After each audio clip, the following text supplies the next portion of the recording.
¿Ya? Bueno, buenas tardes. Damos inicio a la presentación del proyecto Mujeres Archipiélago de Patrimonio. En primer lugar, queremos agradecer a todas las mujeres que colaboraron, que formaron parte y forman parte de este proyecto, a todas las personas que están presentes esta tarde. Agradecemos también pues, la colaboración del Instituto Canario de Desarrollo Cultural, del Gobierno de Canarias, del Cabildo de Tenerife y del Instituto de Estudios Canarios, que nos acoge hoy esta tarde y que siempre nos brinda su apoyo. Este proyecto, Archipiélago de Mujeres, Archipiélago de Patrimonios, es un proyecto que está desarrollado por un equipo interdisciplinar. Somos antropólogas, artistas plásticas, diseñadores, fotógrafos. Queríamos agradecer a Edgar Cerdeña, nuestro fotógrafo y camarógrafo, por la implicación que tuvo en este proyecto, y también a Elín Pérez Amores, que hoy está detrás, pero que es un apoyo fundamental de nuestro equipo. La idea de este proyecto es poner en valor esos conocimientos de mujeres que son sanadoras, de mujeres que son pescadoras, de mujeres agricultoras, de mujeres creadoras, artistas y en general de mujeres que mantienen vivo el patrimonio cultural canario. Y para hacerlo estuvimos entrevistando y grabando a mujeres en 3 islas. Estuvimos en Tenerife, en Fuerteventura y en Lanzarote.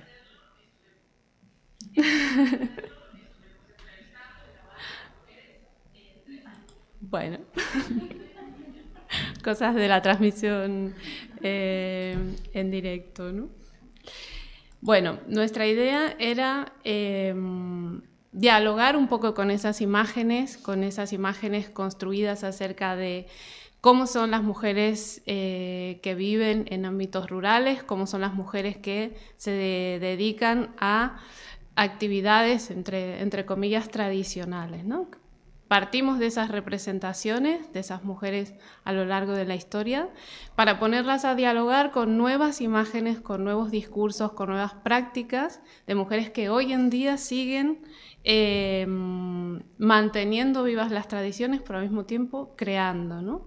Crean a partir de conocimientos que nos vienen desde hace mucho tiempo atrás.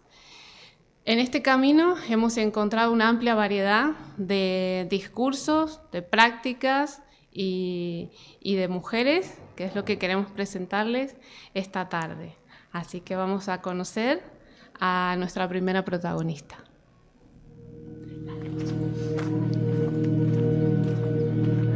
Me llamo Toñi, tengo 41 años. Tengo 41 es una años. Zona bastante mágica. Para el tema de la sanación, que es lo que yo suelo practicar y suelo hacer. Mágica. Para el tema de la sanación, y conectar con la energía es bastante mágica. Y conectar sueños, con experiencias, bastante mágica. Sueños, experiencias desde que era muy pequeñita. Mi madre me llevó a una vidente a ver qué es lo que me pasaba, porque yo tenía muchos sueños, me despertaba por las noches, le decía que veía cosas en casa y me llevó a una vidente, me llevó a un sacerdote, el sacerdote no me ayudó mucho, la verdad, porque me dijo que era como un poco de celos con mi hermana y que eran cosas mías lo que yo estaba viviendo, pero la vidente sí me ayudó. La vidente es una señora que se llamaba Doña Aurorita, ella era de la zona de San Lázaro. Ella nada más verme lo que le dijo a mi madre es: la niña es como yo. Vale. Entonces ella me enseñó un poco a canalizar lo que me estaba pasando, los sueños que estaba viviendo, lo que estaba viviendo yo en mi casa. Y ahí empezó todo. Yo al principio me negué un poco porque no me daba miedo el tema de las energías, pero sí me daban respeto. Entonces hubo un tiempo en que estaba un poco, dije que yo no quería saber nada de eso y me paralicé. pero después empecé a ser un poquito mayor y demás, y siempre llegaba a mí el tema de la energía, por un lado o por el otro, siempre me llegaba. Y con un grupo de amigas empezamos a hacer meditaciones y a involucrarnos un poquito más en el tema de las energías, y ahí fue donde yo empecé otra vez a ver todo. La primera experiencia que tuve sanando a otra persona fue haciendo Reiki. Reiki es una terapia alternativa, se trabaja con las manos, con energía, y es la primera experiencia que yo tuve. A ello añadí también plantas medicinales, que también me gusta, y lo acoplé. Hice como mi pequeño jabón, como digo yo, mi pequeño potaje de varias terapias, y saco yo la mía. Las mujeres somos un poco más sensitivas que los hombres. Eso no quiere decir que los hombres no sientan y no puedan llegar a practicarlo. Pueden hacerlo igual que las mujeres, pero las mujeres como que tenemos ese don, el sexto sentido, y somos más sensibles a ese tipo de prácticas. No me considero médico, no me considero sanadora, sí, porque acabas sanando a un nivel o a otro, acabas sanando utilizando las plantas, ayudas a sanar el cuerpo, y utilizando las terapias, el Reiki, los minerales o las piedras, sanas a nivel energético. O sea, estás sanando a los dos niveles, pero no me considero médico ni nada por el estilo. Pienso siempre educar y enseñar a las demás personas, ya no solo en el nivel familiar, a mis hijos, sino incluso a cualquier persona. Trabajando yo en el herbolario, incluso a los clientes que me vienen a la tienda, siempre intento involucrarles: mira, tómate siempre esta infusión, tómate siempre esta plantita, que siempre te va a ir bien para esto. Siempre intento, en el espacio donde esté, siempre intento ayudarlos a involucrar algo de lo que sé.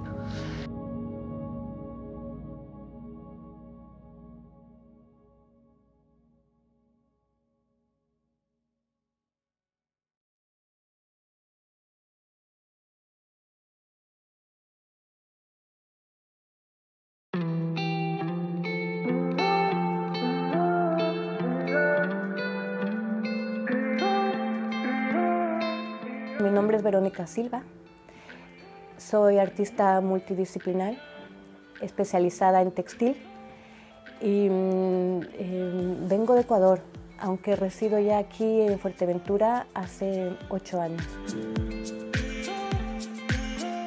Tengo hijas que vinieron a estudiar aquí, entonces hicieron la pequeña la primaria y la secundaria la mayor. Entonces pues ya se generaron lazos de amistad y de camaradería con las madres principalmente, ¿no? Y luego pues también bueno, mi involucración en proyectos de arte colaborativo, que es lo que realizo desde el año 2005. Digamos que siempre desde esa época me intereso por trabajar con colectivos de personas, ya sean hombres o mujeres, y generar proyectos que permitan la unión del grupo, y al mismo tiempo pues, que permitan que cada individuo tenga una voz. Eso, digamos, en lo que estoy ahora, y la relación con las mujeres principalmente, que he ido conociendo desde la creación del proyecto Tejedoras Subversivas en el año 2019, pues ha sido muy agradable, muy abierta, hay mucho diálogo también, y desde luego que hay mucha creatividad de parte de estas mujeres.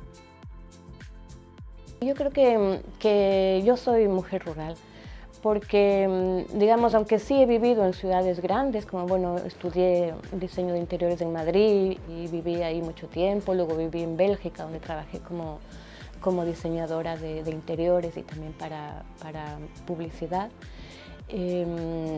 Fui a Londres e hice mi máster, pero luego regresé a Ecuador, no me quedé en esta ciudad grande, regresé a Ecuador y regresé a trabajar en el área rural, donde estuve 15 años, de 13 a 15 años trabajando en el área rural.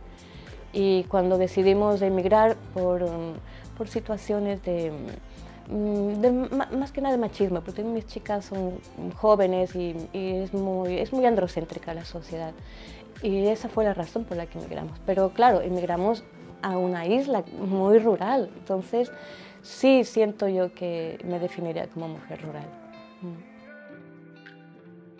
Mi primer acercamiento a un grupo de mujeres aquí con la propuesta de tejer y bordar fue hacia un grupo feminista. O sea, yo vine directamente al grupo feminista que había aquí en esa época y les presenté el proyecto. Entonces, pues ya sí eran unas personas feministas. Fueron las personas que participaron en la primera y la segunda exposición en la Casa de los Coroneles y la Casa Manet. De ahí pues ya estas personas participaron en esto, pero como te digo, como no somos colectivos, ¿no? Que es un grupo, pues ellas ya no están. Y la única persona que sí está, que continúa, es Adelina, pues Adelina Padrón. Ella sí es una mujer de las principales feministas de la isla y del grupo de señoras feministas que existió hace unos años, cuando yo propuse este trabajo. Bien, ahora continuamos, siguen llegando mujeres, claro, no se les pide el carnet de feministas para entrar a tejer o bordar, cualquier mujer es bienvenida. Y bueno, y tampoco se intenta, pues, digamos, dogmatizar o simplemente son conversaciones abiertas. Y sí, en el grupo ahora hay bastantes personas que por los comentarios que se hacen, yo me doy cuenta que no son feministas. Dale, pero como te digo, no es una escuela de feminismo, están tejiendo y bordando. Pero claro, las propuestas son más bien propuestas pues con perspectiva de género. Entonces, yo entiendo que esto poco a poco va a calar en su identidad, ¿no? Porque de hecho ya muchas personas, pues cuando estuvimos tejiendo los chales contra la violencia de género, pues se habla sobre la violencia de género, obviamente, ¿no? Se habla que está, y esto digamos, es el lado más visible, ¿no? de la injusticia que todavía viven las mujeres, ¿no? Y esto yo creo que poquito a poco es como una gotita de agua, ¿no? Que va cayendo hasta hacer un agujero.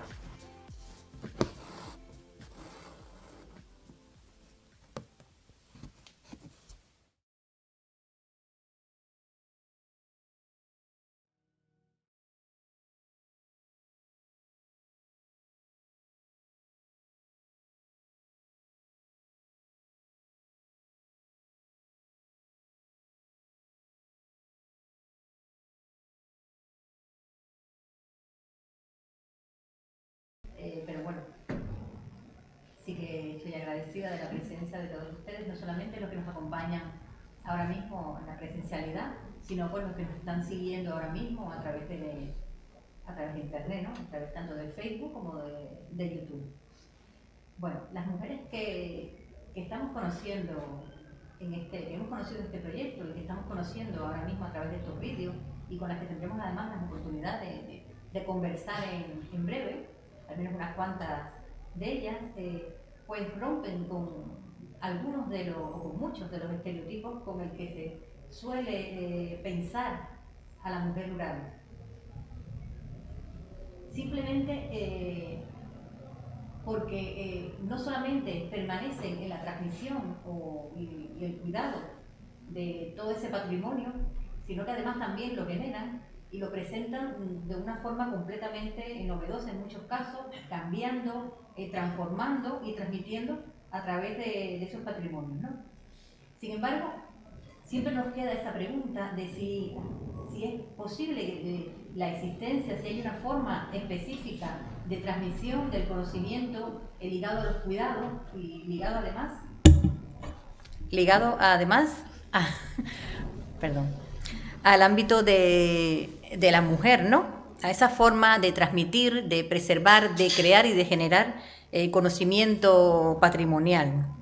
Desde este proyecto buscamos, por tanto, reflexionar sobre esas mujeres, con esas mujeres, más que sobre esas mujeres, como portadoras de ese conocimiento y cómo se articulan, cómo se integran en los territorios que habitan, ¿no? Y también, bueno, como quedará y ha quedado también presente con este vídeo, sobre todo este último, ¿no? Un poco para visibilizar todos esos prejuicios que están ligados, todos esos sesgos que muchas veces están ligados a las actividades patrimoniales o a las actividades tradicionales que en muchos casos se supone que realizan las mujeres, ¿no? Porque cómo pensar el patrimonio en la actualidad hoy si no se integra o si no incluimos también una visión de género cuando estamos abarcando este estudio, ¿no? Cómo abordar o cómo dejar de lado las hegemonías que muchas veces vemos que se transmiten a través de las tradiciones, ¿no? Donde hay una serie de formas de hacer que son olvidadas, que son recluidas, que son consideradas como subalternas con respecto a otras formas de crear, ¿no? Otras formas patrimoniales, ¿no? Con esas preguntas, pues un poco, ahora Silvia nos va a presentar a algunas de las protagonistas de este proyecto y de la noche de hoy. Continuamos entonces con esas preguntas en mente. Vamos a conocer a otras dos de nuestras mujeres.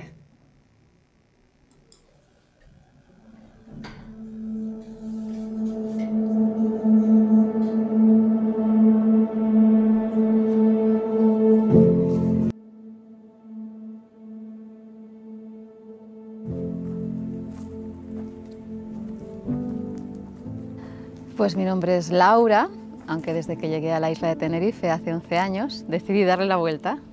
Así que aquí la gente me conoce como Arula. Arula Montilla, nací en Castellón de la Plana por casualidad. Mi padre estaba trabajando allí y allí fue donde empezó a crearse la familia, pero luego ya se mudaron a Madrid y desde los 4 años yo me he criado en Madrid hasta los 20. A partir de los 20 empecé a viajar. Y a los 30 aproximadamente caí en Tenerife y aquí es donde me he afincado estos 10 últimos años. O sea, desde que pude empezar a trabajar por mi cuenta, ya empecé un poco a independizarme de la economía de mi familia de origen, ¿no? Entonces cuando llegué aquí ya tenía 30, ya era totalmente independiente. Lo que sí que encontré fue una red social súper interesante, muy interesante, tanto de gente de la isla, ¿no? Que han nacido aquí, como de gente que vino de fuera y se quedó y tuvieron aquí hijos, como gente que acabamos de llegar, ¿no? Era un lugar donde había muchas culturas mezclándose y había muchísima riqueza. O sea, cada día teníamos un plan, todos aportábamos, ¿no? O sea, realmente se gestaba una agenda cultural desde la propia población. La cuestión del trabajo es un concepto que estoy revisando profundamente, porque estamos en una cultura que endiosa el trabajo de alguna forma, ¿no? Es como la fuente de economía y la economía es también el otro endiosado de nuestra cultura. Y luego el trabajo está asociado a un sacrificio, ¿no? a un esfuerzo. Yo le estoy cambiando, a nivel personal, estoy cambiando esa connotación. De hecho, me gusta decir trabajugar. De hecho, cada mañana digo, cuanto más disfruto con mi trabajo, mejores resultados obtengo. Me he sentido siempre muy identificada con la tierra y con el cielo, en el sentido que me encantaba mirar las estrellas y mirar la luna. Entonces, aunque estaba en Madrid y había muy pocas estrellas, yo me acuerdo muchas noches mirando al cielo. Entonces, cuando llegué, por ejemplo, a Tenerife y vi estos cielos que hay aquí, yo me sentía en casa. El hecho de ser mujer y dedicarte a la agricultura ya rompe un poquito un estereotipo del agricultor profesional. Hay muchas mujeres que se han dedicado al campo, pero siempre un poco fuera del negocio agrícola, ¿no? O sea, los negocios agrícolas los llevan más los hombres, ¿no? Y la mujer, pues a lo mejor su tema familiar, o sea, como siempre un poquito más en la sombra, ¿no? Pero ahora las mujeres estamos dando la cara con nuestras empresas agrícolas y generando nuestra economía a partir de la agricultura. Pues yo diría que importante reconocer que como seres naturales que somos y formamos parte de la vida en este planeta y en este universo, sí somos capaces de estar en armonía y además tenemos suficiente conciencia e inteligencia como para encima favorecer esa armonía. O sea, en lugar de estar caminando en contra de la naturaleza, volver a observar cómo funciona la vida, ser parte de ella y hacer con ella. Entonces, mi posicionamiento cuando digo cuidar la vida es estar siempre atenta a cuánto puedo aprender de la naturaleza, considerar que hay una inteligencia que está ahí y gracias a ella yo existo y aportar todo lo que pueda para alimentar esa inteligencia.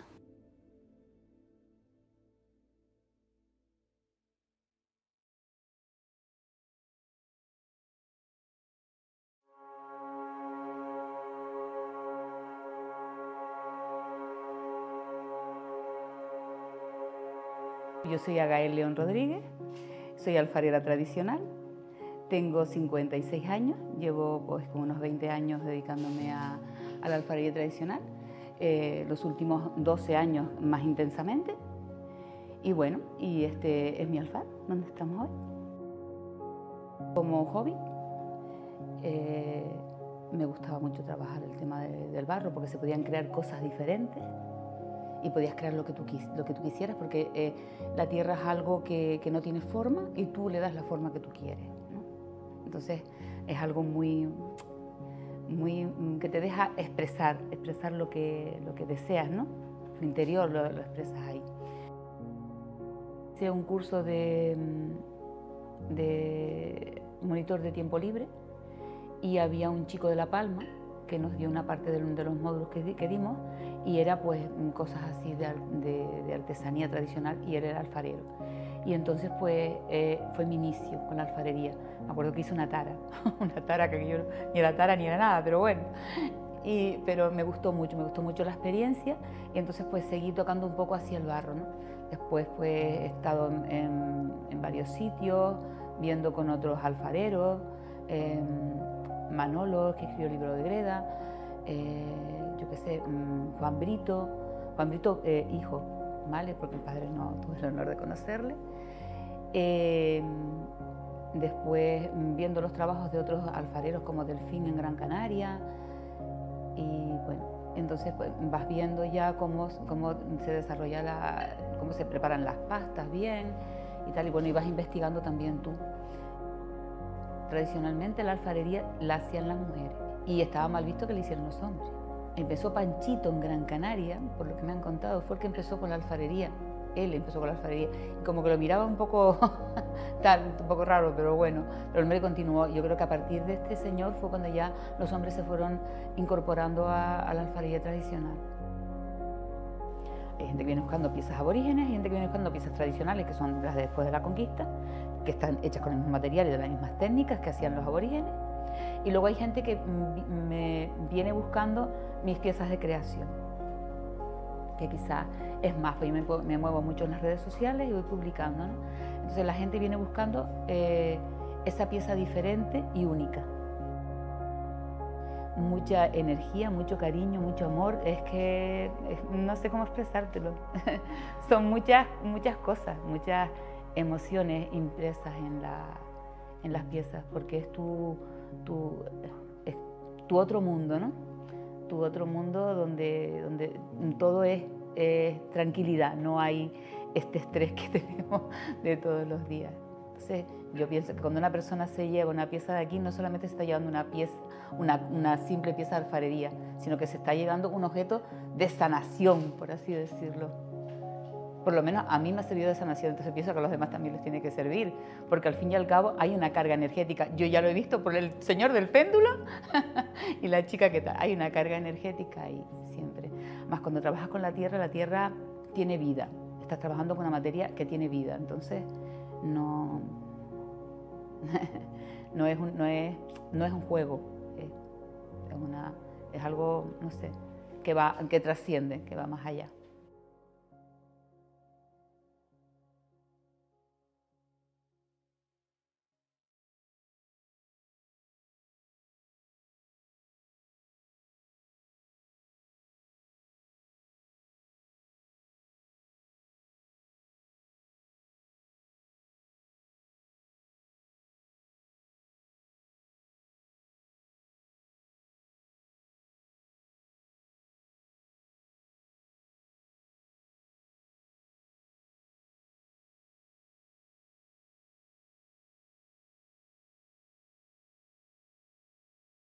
el vídeo?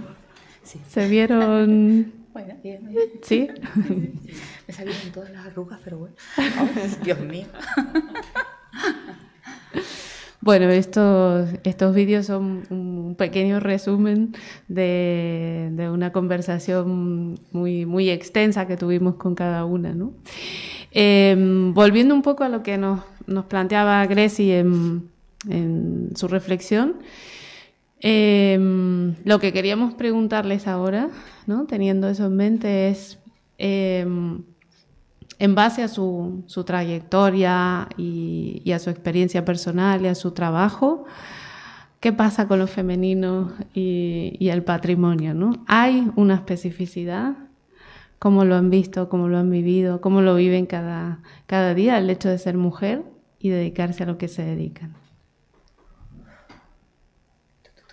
¿Tú primero? Sí, empieza tú. Pues mira, yo empezaría cuestionándome la palabra patrimonio, ¿no? Que viene de pater, claro, pues es como toda esa herencia, ¿no? Que uno va dejando a sus descendientes y que está... ¿Se oye?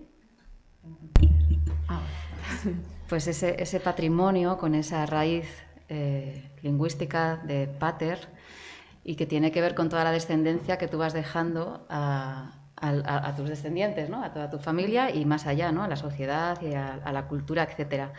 Y está muy ligada pues, sí, a lo material y a lo inmaterial, ¿no?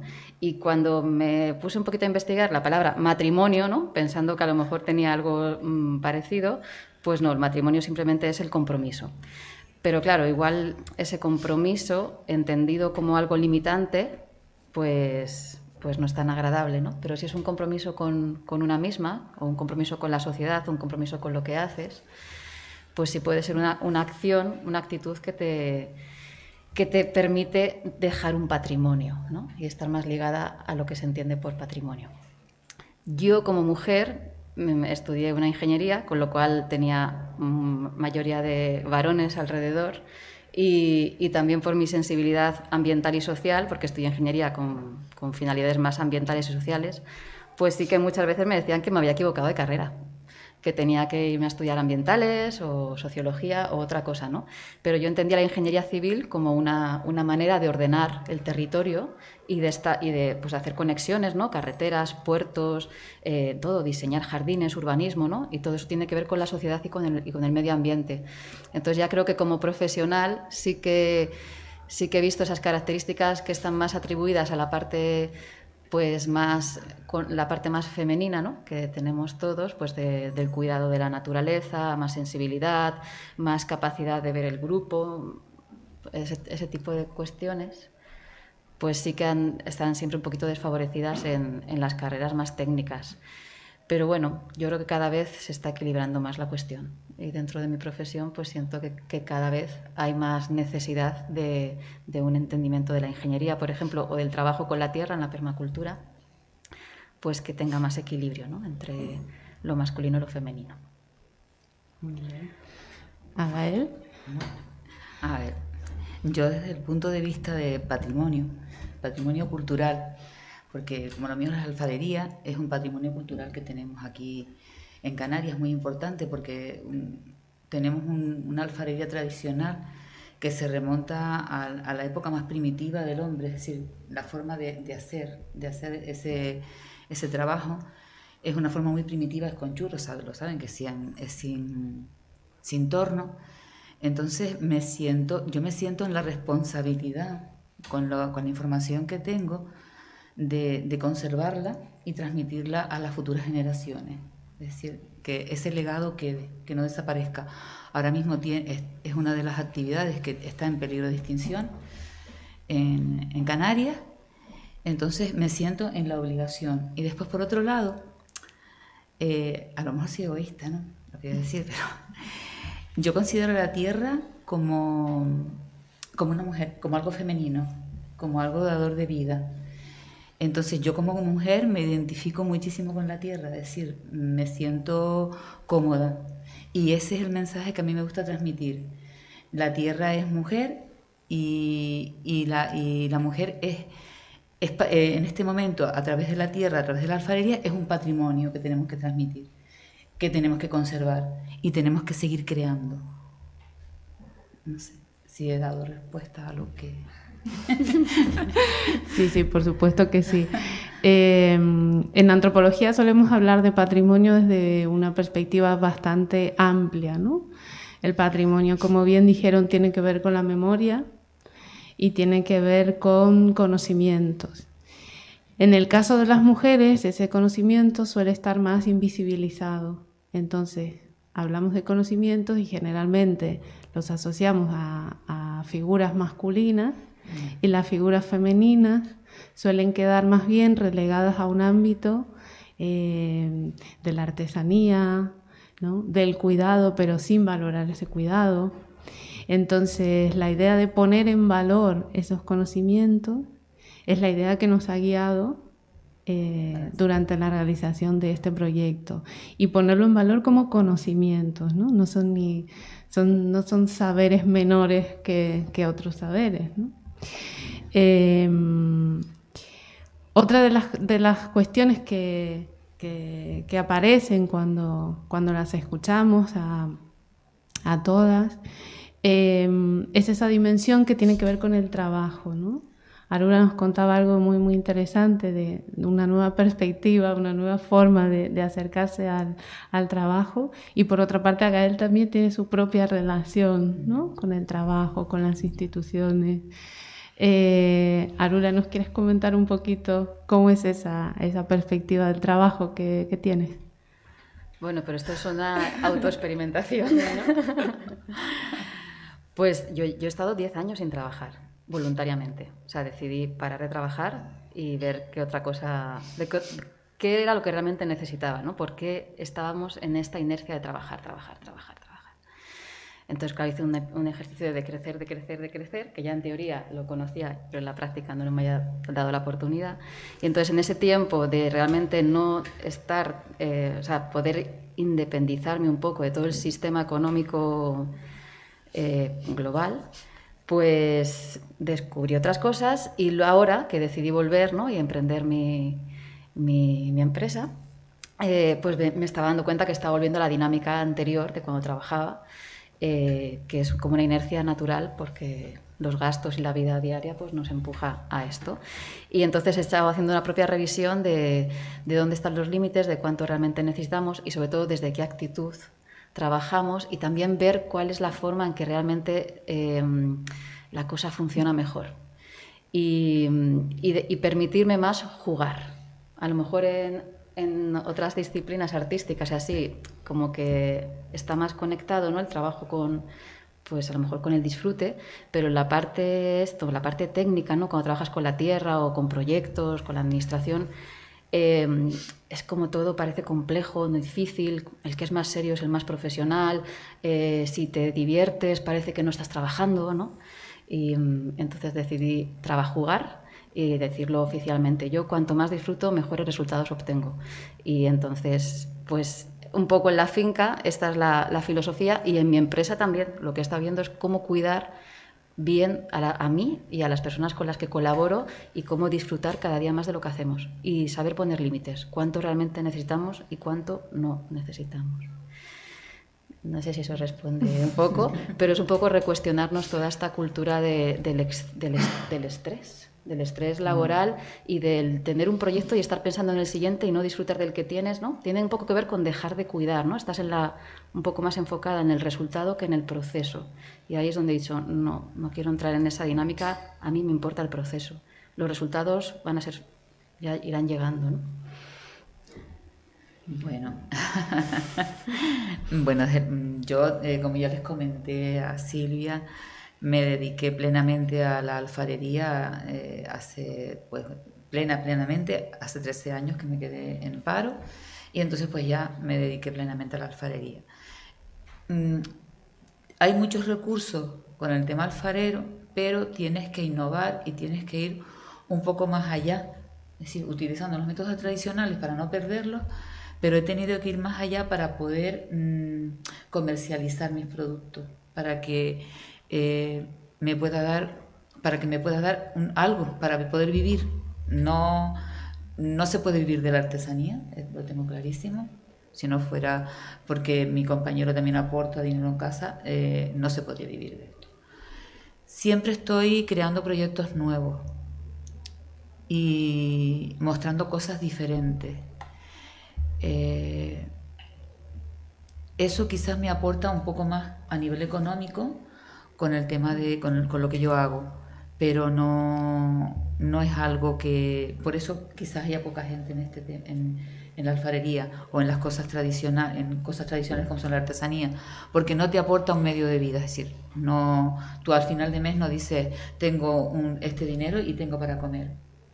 Entonces, no sé, creo que desde las administraciones a veces se intenta ayudar, pero las ayudas a veces no llegan porque te piden, tienes que estar en un nivel, tienes que estar siempre como un autónomo, y si te pones a hacer alfarería, por ejemplo, y tú tienes que pagar una cantidad de dinero mensual, es que no vas a fabricar esa cantidad de dinero que ya te exige las administraciones para poderte mantener ahí. Entonces es difícil, no es fácil seguir manteniendo esto. Lo hago porque me gusta, porque le tengo amor y porque gracias a ello yo como persona he podido crecer y salir adelante y salir del estrés, salir del estrés de la vida cotidiana. A veces me estresan, a veces me estresan porque hay gente que llega y te dice, mira Gael, ¿me puedes hacer 20 trofeos para dentro de una semana? Y tú te quedas mirando, dice, ¿y este sabe con qué estoy trabajando yo? Es decir, que cosas a veces que son totalmente imposibles porque la gente está acostumbrada a ir deprisa y que todo sea rápido. Y en el trabajo que yo hago no hay prisa, no puedes meter prisa. Por lo tanto, son cosas que no sé hasta qué punto se seguirán manteniendo. Gracias a las dos, ¿no? La dimensión económica, el ponerle valor a nuestro trabajo, es una de las cuestiones quizás que más se repiten a lo largo de nuestras trayectorias vitales y nuestras trayectorias profesionales como mujeres, ¿no? Esa dimensión económica que estaba presente con nuestras abuelas, pero que sigue estando presente hoy en día, aunque los discursos y las prácticas sean otras, ¿no? Entre el público, ¿alguien quisiera hacer alguna pregunta para nuestra protagonista? Bueno, si no, también se lo pueden ir pensando, que luego tendremos otra oportunidad, ¿no? Como les decíamos también cuando empezamos el contacto para las entrevistas, no se trata de dar respuestas, ¿no? Respuestas que se puedan ver en términos de verdadero y falso, ¿no? Lo que se trata realmente es de iniciar un diálogo y que nos quedemos con más preguntas, sobre todo, ¿no? Son las preguntas que surgen a partir de aquí las que nos pueden llevar a pensar más, a reflexionar más, a conocernos más también. Muchísimas gracias a Lula y a Gael por estar presentes esta tarde en las condiciones en las que estamos y por la gentileza que tuvieron y la movilidad para participar en el proyecto. Las vamos a aplaudir porque se lo merecen. Muchas gracias. ¿Te puedes retirar ahora? Vamos a seguir conociendo a las dos últimas protagonistas de esta tarde, cuando Nauset me lo permita. Sí.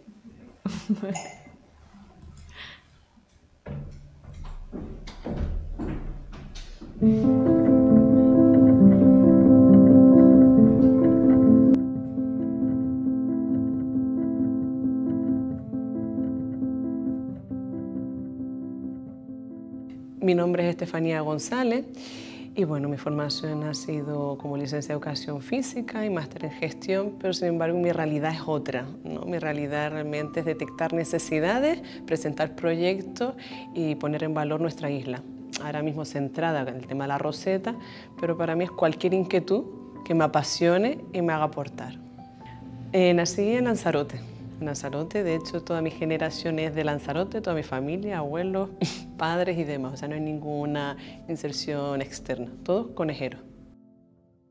Empezamos con la investigación, con la gente mayor, porqué de la roseta, qué orígenes tiene la roseta, qué historia tiene la roseta, porque desgraciadamente es que no hay mucho. No hay mucho, se ha publicado un libro hace poco que se agradece que todos esos conocimientos se recojan y que generaciones futuras sepan de la esencia de la isla, ¿no? ¿Qué es de qué vivía la gente, de qué comía? Pues en ese ámbito, investigando con ella, me doy cuenta que hay una sensación de pesimismo, de añoranza, de sí, la roseta la vivimos, nos sentábamos señoras a elaborarlas y demás, y me cuentan toda la historia en sí, pero que actualmente dice, ¿para qué te vas a interesar por esto si no vas a comer de ello? O sea, y claro, eso es lo que me hace a mí indignarme, digo, ¿por qué una tradición, una historia que tenemos en la isla se va a perder? Y me doy cuenta que es porque no la usamos.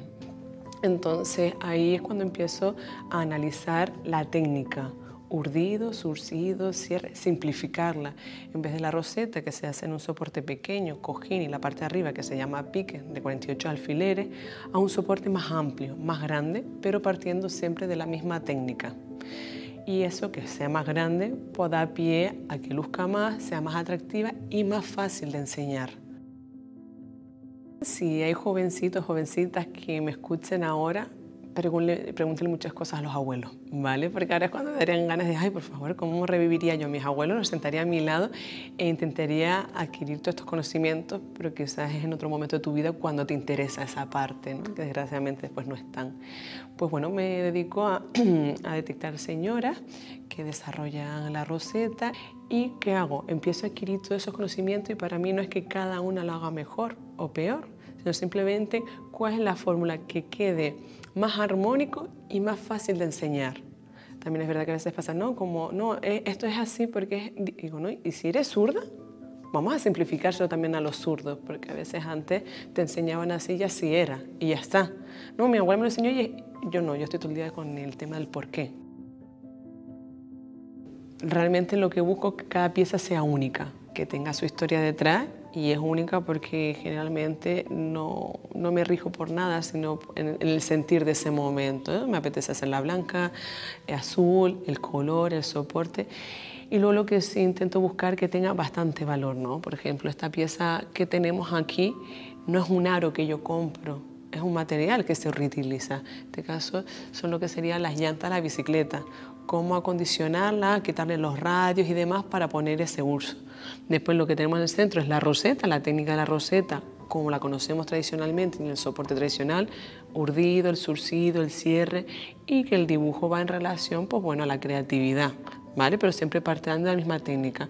Y el uso, pues ya ven, actual, que de noche en un rinconcito, pues no solo estamos mirando una lámpara en sí, sino también estamos viendo tradición y una parte artística.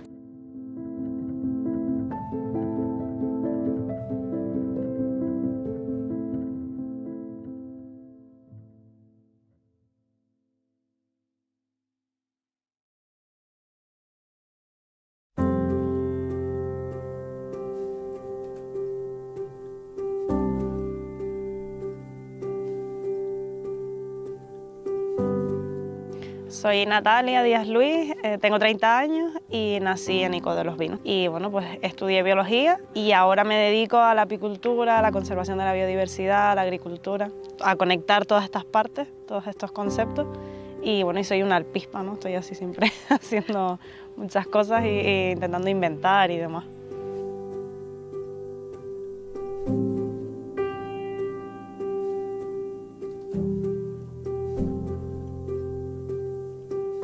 Ecoalpispa es difícil de definir porque tiene un montón de cosas, como lo que te dije que soy una alpispa, pues ecoalpispa son como un montón de cosas. Lo que intento hacer en ecoalpispa primero es la apicultura ecológica. Lo que hacemos es cuidar de las abejas y como subproducto del cuidado de las abejas tenemos la miel. Luego tenemos la finca en ecológico, hortalizas y bueno, fruta y verdura que tenemos en pequeña escala. Y luego las actividades de agroturismo, de ecoagroturismo, que hacemos actividades de conservación, de biodiversidad, de concienciación del medio ambiente. Lo que intentamos es un poco acercar a la gente, a las abejas, que le tenemos un pánico horrible. Y bueno, un poco por decirle a la gente que no, y que hay que cuidarlas, y que hay que protegerlas, y por qué hay que hacerlo, y cómo, y demás. Ahora somos muchas las personas que estamos intentando cambiar eso, no sé si lo vamos a conseguir o no. También es verdad que la gente que estamos intentando cambiar las cosas o intentando cambiar esta manera de ver el campo, somos gente que nos nace mucho el estar en la tierra y entonces, bueno, pues quieras o no es más fácil, pero sí es verdad que es esclavo porque la escala de valores que tenemos ahora mismo es una escala de valores que no, vamos, que no es acorde ni con la sostenibilidad del planeta, ni con la nuestra, ni con nosotros, ni está acorde con nada. Y entonces el que los agricultores no tengamos para vivir con lo que producimos hace que nosotros tengamos que trabajar el triple o el cuádruple y hace que todo esté, pues haya un desbarajuste enorme de todo. El ser emprendedora, o sea, autónoma, mujer, en el ámbito rural o en el rural, te hablo también de artesanía o de... es 3 invisibilizaciones en una misma persona o en un mismo proyecto y es súper complejo, o sea, ahora mismo no... es como si se nos estuviera ahí olvidada. Trabajas demasiado y los sueldos son también muy precarios. Al final es un sistema que no va con mi naturaleza y no va conmigo. Y intenté como buscar otra manera de conectar con la parte que me gustaba y entonces surgió todo esto. Entonces por eso un poco empecé otra vez, por salir de donde estaba y por venirme a otro sitio. Me encontré una libreta que tenía de cuando estaba primero de carrera que ponía mis proyectos y una de las ideas era una granja con muchos animales. Ahí no tenía colmenas, todavía no había conocido el mundo de las abejas y tenía puesto como que quería montar una granja donde entrara mucha gente a colaborar, entonces al final eso que pensé, que yo ni me acordaba de esa libreta ni me acordaba de la idea, que lo pensé en primero de carrera y en bachillerato es lo que estoy materializando ahora, o sea que vamos, se ve que sí que lo repetiría otra vez. Y a otras mujeres yo les diría que hagan lo que sienten, que se olviden de lo que digan y que lo que digan los demás y que el fracaso está sobrevalorado. Si fracasas no pasa nada, pues, al final si fracasas luego vuelves a hacer otra cosa y ya está, que la vida está para jugar y para hacer las cosas y que vamos, que si fracasas te inventas otra cosa que hacer y ya está, no pasa nada.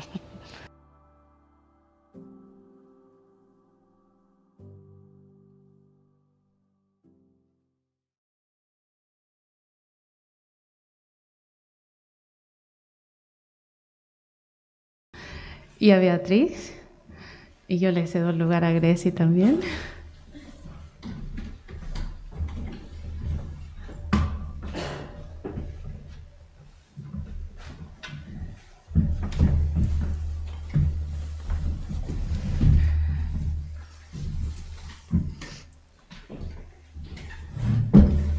Pues nada, qué placer tenerla a las dos con nosotros. Bueno, ya conocen a Natalia, bióloga, y como además acabamos de ver en el vídeo. Hay algo que está haciendo... Hay como...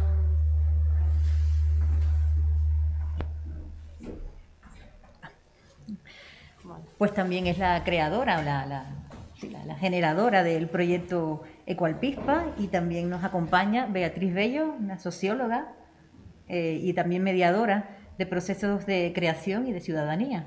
Un placer, Beatriz, que estés con nosotros y nos acompañes en esta mesa. Bueno, yo creo que ha quedado clarísimo a lo largo de las imágenes que nos han acompañado hoy, ¿no? Que no podemos pensar el mundo de las tradiciones sin realmente contextualizarlas y localizarlas en un momento concreto, en un ámbito concreto. En este caso estamos hablando de Canarias, estamos hablando de las Canarias además del siglo XXI, de todas esas tensiones que se manifiestan cuando estamos obligados, y porque además es lógico, las tradiciones, si las dejamos detenidas en el tiempo, pues se enquistan, desaparecen, se pierden, y una de las, justamente, de las cualidades que pueden tener las mujeres que aquí nos acompañan es mantenerlas completamente vivas y que formen parte de su vida, ¿no? En base a estas cuestiones me gustaría, bueno, un poco siguiendo el mismo esquema de mi compañera Silvia, introducir simplemente unas unas, más que preguntas, pues unas reflexiones, ¿no? Y que me gustaría pues que un poco habláramos del tema, ¿no?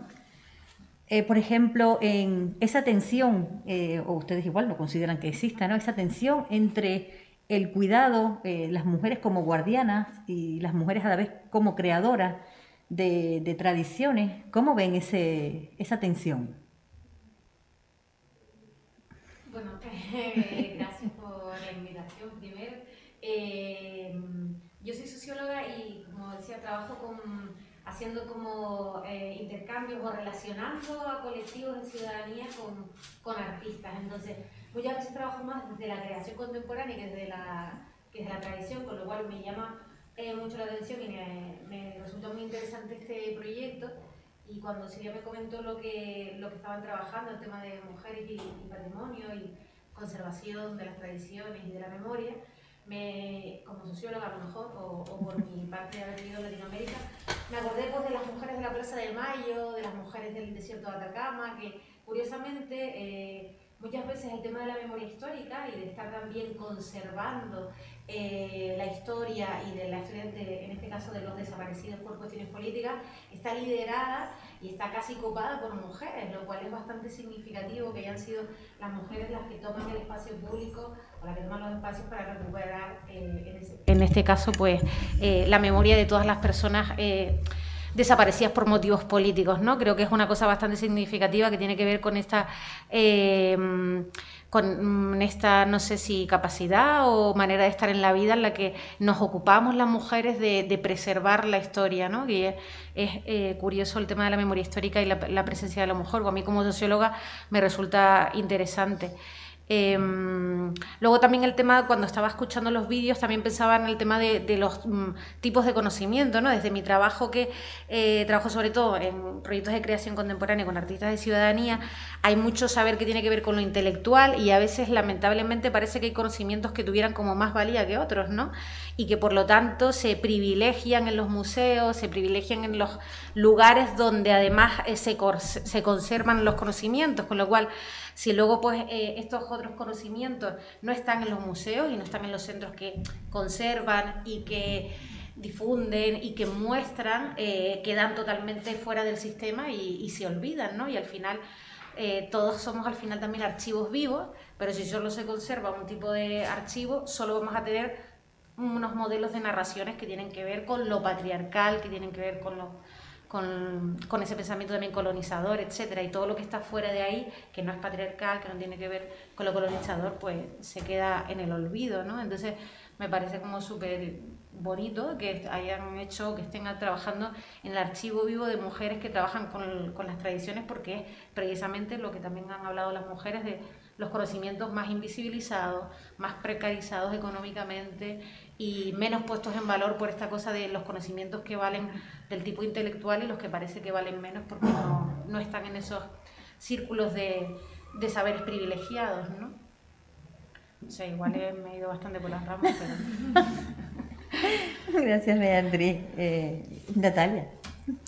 Bueno, a mí personalmente es una cosa que creo que a lo mejor es una cosa que tengo que trabajar, pero a mí el tema de tradicional me resulta una palabra a veces tan rara, que es que le tenemos como una connotación la población en general, y me incluye, como una cosa antigua.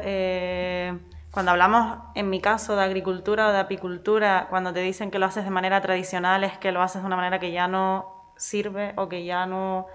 Sobre todo en apicultura, porque ya no es una apicultura moderna, ya no es una cosa que le sirva ni a las abejas en la situación que estamos con el cambio climático ni nada así. Entonces, a veces con la palabra tradicional sí que intento no... Bueno, y también otra cosa que me pasa con la palabra tradicional es que, aparte de la connotación que le damos en la sociedad, el producir alimentos no es algo tradicional, es algo, no sé la palabra, innato, o es algo, vamos, el cuidar la tierra, el trabajar la tierra no es algo... Hay labores tradicionales, obviamente, pero que es algo que no tiene que ser una cosa tradicional que venga de, sino que es una cosa que nos tiene que nacer porque es lo que comemos, vamos. Es lo que nos da la energía para hacer las rosetas o para trabajar la tierra con el barro o para... ¿no? Entonces, bueno. Pues sí, en ese sentido es cierto que hay, bueno, es cierto, y además es algo que se ha repetido siempre, hay palabras, hay conceptos que adquieren una connotación a lo largo de la historia que las convierte en ese, ¿no? En términos problemáticos, términos problematizados más que problemáticos, que siempre nos hablan de una inferioridad, de una subalternidad, en el que las palabras contemporáneo o tradicional parece que se enfrentan o se enfrentan sobre todo en el imaginario popular sobre el mismo, cuando realmente lo que estamos viendo es que las mujeres, en este caso, son mujeres, en otros contextos, cualquier persona que se dedique a una serie de prácticas que han sido consideradas durante mucho tiempo como tradicionales, también son creadoras, son generadoras de nuevas formas, de transformaciones de ese patrimonio, y que es lo que hace justamente que se mantengan vivos. Las tradiciones no se pueden detener en el tiempo porque desaparecen. Tienen que ser funcionales, tienen que estar activas, tienen que adaptarse a los tiempos, a las necesidades, como en su momento lo han hecho todas aquellas cosas que permanecen, ¿no? Así que por supuesto es que hay palabras que tienen unas connotaciones que no las hemos aprendido y además las mantenemos, cargamos con ellas, ¿no? En base y siguiendo un poco esa misma línea y a la experiencia de las dos, ¿qué piensan sobre la necesidad de visibilizar a estas mujeres creadoras? Vamos a llamarles creadoras en general. Sí, yo como comentaba antes, me parece como fundamental el tema de que este tipo de saberes y de conocimientos y de creación estén en los lugares, no solo como lo que comentaba, subalternos, demás, sino que ocupen todos los espacios, ¿no? Para que no queden invisibilizados y precarizados, porque si bien es tan contemporáneo como que está vivo, si no se le da el valor que tiene, si esos trabajos no están bien remunerados, no están apoyados por las instituciones, sí que se quedan en un segundo plano, ya no por una historia conceptual de que el término me parezca o que lo coloquemos en un lugar, sino por la cosa de tener unas condiciones dignas de trabajo, de que se ponga en un lugar donde se observe, pues en los museos o en lugares que son privilegiados para poder reproducir conocimientos y para poder difundir conocimientos, ¿no? O sea, como colocarlos en un lugar al final pues más digno.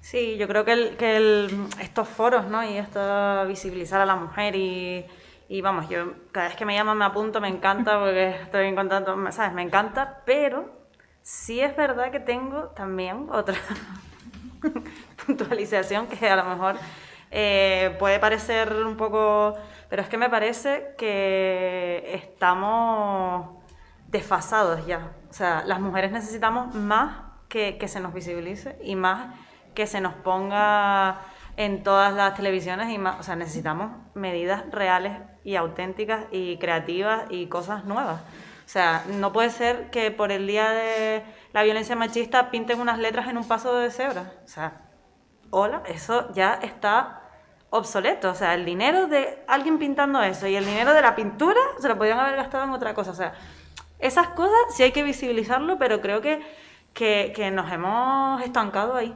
O sea, hay que... Y me encantan los foros de compartir de esto, pero la administración como tal creo que tiene que pasar a otro punto, buscando personas expertas en el tema que se dediquen a eso, pero que pongan otra visión y pongan otra... No sé cómo, porque yo no soy la experta, yo lo mío son las abejas, pero vamos, lo lanzo ahí como... No, por supuesto, además... no hay duda de que es importante justamente para visibilizar que suena terrible tener que a estas alturas en el siglo XXI, como dice, seguir usando un término como el de visibilizar, ¿no? Cuando lo que realmente habría que hacer es fortalecer el lugar y el papel que tiene la mujer en la actualidad y que ha tenido siempre, no es que la tenga ahora, sino que la ha tenido siempre, en la transformación y la creación de la realidad, justamente, que nos rodea, ¿no? Y siempre estamos todavía con eso de visibilizar, bueno, simplemente estamos en eso porque no es suficiente, no se hace suficiente. Nosotros intentamos un poco con estas reflexiones hacer un granito de arena en un mar gigantesco, ¿no?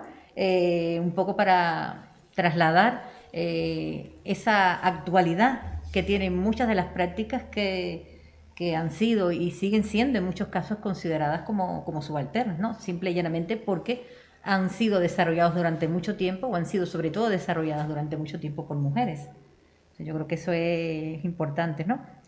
Me gustaría un poco invitar a las personas que nos acompañan y a las que nos acompañan en línea, si tienen alguna cuestión que incorporar, algo que comentar. Aprovechemos que tenemos las protagonistas con nosotros. Pues... mira, hay una pregunta.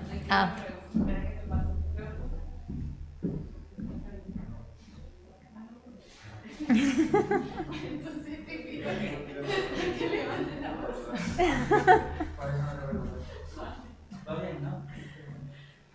Lo primero, muchas gracias por este espacio de reflexión que creo que es más que necesario. Yo soy alumno de antropología, estoy en segundo todavía, pero me apasiona todo este tema. Mi pregunta es, yo veo aquí bastantes viajes, ¿no? Yo veo a personas, a mujeres que han emprendido un viaje hacia lo original y revisando desde tu caso que me encanta toda esta reflexión que tienes tú, ¿no? De construir y todo lo demás, y también un viaje hacia lo tradicional y lo original. Pero ¿qué pasa? O sea, yo las veo mujeres que han transitado de una conciencia y han tomado esa conciencia y han vuelto a los orígenes, han experimentado. Pero ¿qué pasa con todas esas jóvenes, con todas esas personas que están en ese lugar de la tradición, de la ruralidad, y quieren huir de esa ruralidad? ¿Cómo prevenir esa ruralidad que no esas luces neón de la ciudad, de la modernidad, del consumo? ¿Y cómo llegar a ellas? ¿No? Porque está claro que los viajes inversos existen, pero el mayoritario de ellas, de todas esas mujeres jóvenes que ven en la ruralidad, en la tradición y en el patrimonio un corset que quieren desprenderse. ¿Qué podemos hacer? Yo sé que ustedes están haciendo muchísimo y esta es una de las cuestiones que están haciendo, pero esta sala debe estar más llena, desde luego. ¿Quién responde a eso? Que además que sepan que el resto de las compañeras pueden responder también. Es una cuestión general, una pregunta que se le plantea a las que nos acompañan hoy. A mí me parece que bueno, que al final cada uno elige su camino y que todos nos nace una cosa dentro, y si lo que te nace es la ciudad, pues es tu camino y es tu lugar, y si tienes que volver cuando te quites el corsé, porque muchas veces es lo que nos imponen desde... Yo, por ejemplo, yo me acuerdo de cuando estaba estudiando en La Laguna, yo me iba todos los fines de semana para Icó, y la gente me decía, y cuando me fui hace 3 años a vivir a Icó otra vez, la gente todavía en La Laguna, o sea, que estamos a 40 minutos, 50 si te encuentras cola, me decía que para dónde me iba a vivir a Icó, que allí no había ni centros comerciales, ni cine, ni no sé. O sea, al final es lo que tú tienes, tu camino, tu forma de ver las cosas, y yo siempre lo he vivido así, pero hay gente que a lo mejor es lo que tú dices, están encorsetados ahí porque están agobiados, porque no es su manera. Bueno, cada uno al final tiene que coger su camino, no hay que ponerle... O sea, hay que cambiar la España vaciada que tanto se nombra, eso es otra cosa, dar los servicios que hay que dar, las mujeres que tienen ahí problemas diversos por muchos motivos, por que se dedican a los cuidados, por eso es otra cosa, pero luego cada mujer tiene que seguir su camino, y si es el rural, y si es la ciudad, pues que se va, pues la ciudad, si es que todo es lo que al final a nosotros nos llene y no... O sea, yo creo que no hay que poner luces de neón en ningún sitio, que cada uno coja el camino que quiera, y si tiene que volver a luego otra vez, pues vuelves otra vez. Así que tampoco... No sé, es mi opinión. ¿Alguna que quiera aportar algo? Bueno, yo sí quería decir que sí es cierto que cada uno tiene que coger su camino, pero luego también creo que lamentablemente hay como lugares de poder, ¿no? Y de privilegio, lamentablemente. Y en esta isla, por ejemplo, la diferencia entre vivir en Buenavista para determinadas cosas versus vivir en La Laguna y Santa Cruz, lamentablemente hay una diferencia que puede cambiar todo tu modo de vida. Es decir, cuando a lo mejor tú decides desde un escenario más o menos, ¿no?, el que tengas unas necesidades cubiertas, pues todavía puedes elegir el paisaje, ¿no? Pero el paisaje también está lleno de otras cosas que se cruzan, y entonces lo ideal sería que las zonas rurales ya hablando en términos concretos en esta isla de Tenerife, no estuvieran pues mal conectados con el servicio público, no tuviéramos un servicio público que es precario, que es caro, que no llega además a un aeropuerto, que no hay guaguas directas a los aeropuertos, que no hay guaguas directas a los hospitales. O sea, eso debería ser obviamente abordado, considerado por la administración pública para que realmente una pudiera tener la elección de elegir dónde quiere vivir más o menos libremente y en igualdad de condiciones de la zona metropolitana versus la zona rural, siendo que de todas formas en esta isla pues no es lo mismo que en la península o en otros territorios donde las distancias son más largas, ¿no? Pero incluso así, pues la gente que no tiene un vehículo propio, por ejemplo, y vive en determinada zona de la isla, sufre una discriminación clara versus un ciudadano de la Laguna de Santa Cruz pagando pues los mismos impuestos, ¿no? Es una muy buena reflexión. No sé qué dice Arula, que ha vivido en Buenavista, pero yo creo que los privilegios de vivir en Buenavista, sin guagua que llegue allí, son, vamos, si la gente supiera lo que es vivir en Buenavista o en Icó, creo que pagarían todos más impuestos por irse a vivir allí. ¿O no? Vamos, yo creo que está claro que obviamente el problema existe y hay muchos servicios que arreglar, está claro. O sea, vamos, eso aquí...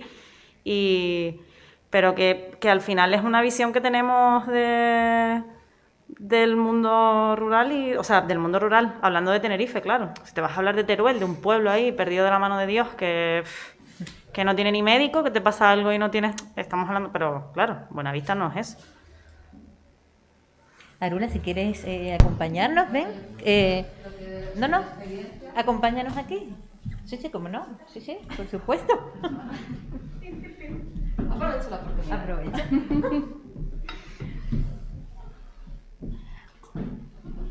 Desde mi experiencia, o sea, claro, los lugares tienen, o sea, todo tiene muchas capas, ¿no?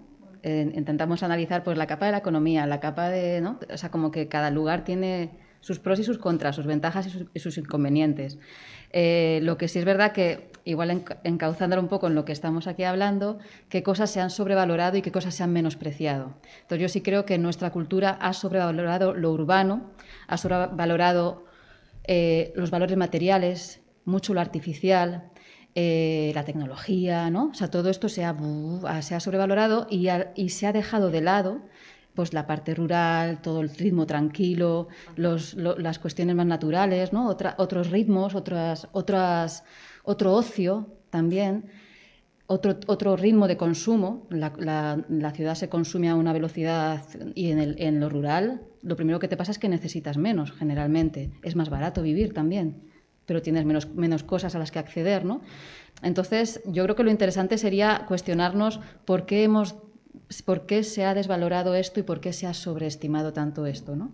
Y entonces ahí sí que hay que hacer un análisis para poder tomar una decisión más libre, no tan condicionada, porque evidentemente lo que vende la cultura es el consumo y el consumo de cosas que tú no produces. Y lo que vende lo rural o lo que sucede en lo rural es la creación. Tú necesitas sacarte las castañas del fuego y además tienes los recursos, pero son recursos que te da la tierra, son servicios naturales, ¿no? Entonces son dos modelos de vida diferentes. Claro, el que publicitan es el urbano y tal. Aparte de que, claro, tienes cerca los servicios, tienes otros privilegios. Pero yo personalmente aprendí a suministrarme en la parte rural y a apreciar todo lo que me ofrecía pues, la vida allí. Pero, por ejemplo, ahora cuando emprendí realmente la empresa, me he venido a vivir a bajamar. O sea, sí que he echado en falta el tener las conexiones profesionales y otro ritmo, ¿no? También en la parte rural son unos ritmos de trabajo y cuando empiezas a hacer otro tipo de proyectos, pues necesitas otro tipo de relaciones. Entonces, cada lugar tiene sus pros y sus contras, pero está interesante hacer el análisis. Sí, ya está.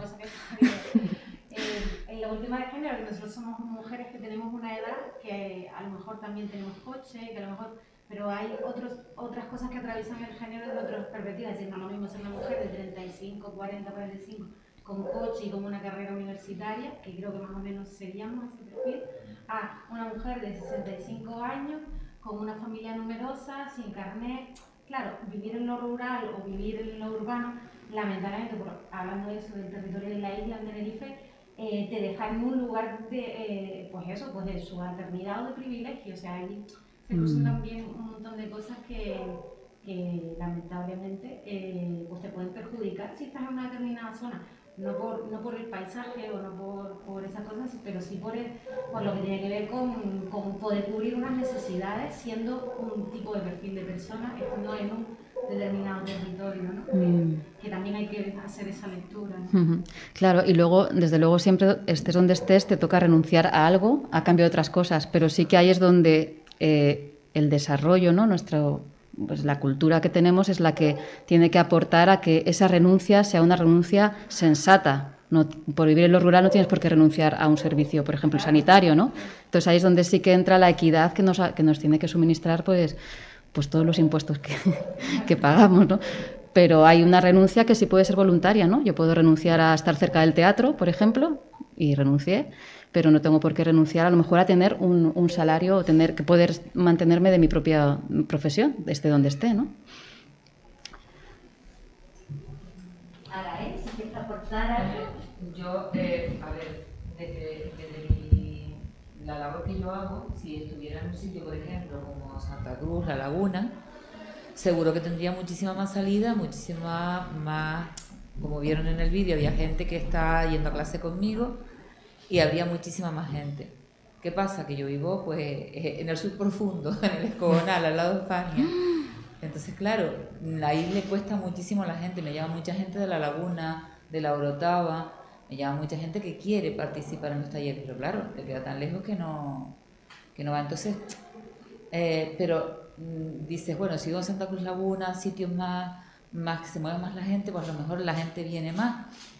Pero por otro lado, a mí se me hace difícil renunciar a la zona donde vivo. Será porque nací allí y me he acostumbrado a vivir allí. He visto grandes ciudades, he estado en grandes ciudades y a mí me estresa. Es decir, no sé, a mí si me das a elegir, yo me quedo en la zona rural. Será que soy muy primitiva, como la tierra, como mi materia, pero comprendo eso de que tendría mucha más salida eso. Tendría mucha más salida si estuviera en otra parte, pero yo no quiero renunciar a donde estoy. Así que quien quiera ir, que vaya. Así llegan y luego cuando están en clase dicen, oye, es que llegamos aquí, parece que desconectamos de todo. Claro que desconecta, porque es que ni oyes ruidos, ni muchas cosas. Es en un entorno rural, tranquilo. Muchas gracias a Gael y muchas gracias a todas. En realidad en esta fase exploratoria del proyecto, y es una de las ventajas que tiene el que no sea un proyecto académico, es que no nos vemos con esa imposición de tener que dar respuestas, ¿no? Y mucho menos desde la antropología. Pero sí nos vemos como con esta inquietud de poner a dialogar estos saberes, ¿no? A cualquier estudiante de antropología o de sociología no se le escaparían pues cuestiones que atraviesan todos estos discursos, ¿no? Hay cuestiones de clase que están presentes, hay cuestiones de edad, hay una cuestión generacional también que está muy presente, pero no hemos ido por ahí, ¿no? Hemos querido pues poner a dialogar construcciones que todos tenemos muy interiorizadas, y en las que la sociología y la antropología han contribuido mucho a generar una cierta representación de un mundo rural que terminamos dando por hecho, ¿no? Se nos acaban y se nos escapan pues otros discursos que también están y que pocas veces, por los motivos que sea, no accedemos a ellos, ¿no? Entonces esa era la idea y que se generaran preguntas, así que creo que funcionó porque las preguntas están. Creo que hoy todas y todos nos vamos con más dudas acerca de qué es el patrimonio, acerca de cuál es el papel que tenemos las mujeres en él, qué pasa con toda esta cuestión, y que creo que esa era la intención, ese era el objetivo, y espero que nos sigamos encontrando muchas veces más, no solo para hablar de la visibilización, sino también para no caer en sus trampas y no caer en las trampas de la patrimonialización tampoco, que es otra de las cuestiones que están por ahí pendientes. Muchas gracias a todos y a todas por estar aquí, y un aplauso para todos.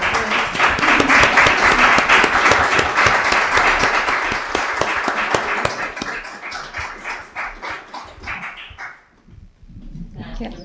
Recordarles que antes de irse, para quien no lo haya hecho, pues tenemos una exposición fotográfica donde aparecen algunas de las mujeres con las que hemos estado trabajando, las mujeres que nos han inspirado este proyecto y a las que acompañamos y sobre todo que nos acompañan también a nosotros y que, bueno, no es un proyecto cerrado para variar, no es un proyecto que termina, sino que, bueno, vamos a seguir avanzando con otras experiencias, con otras vivencias ligadas a este tema y, bueno, que esperamos verles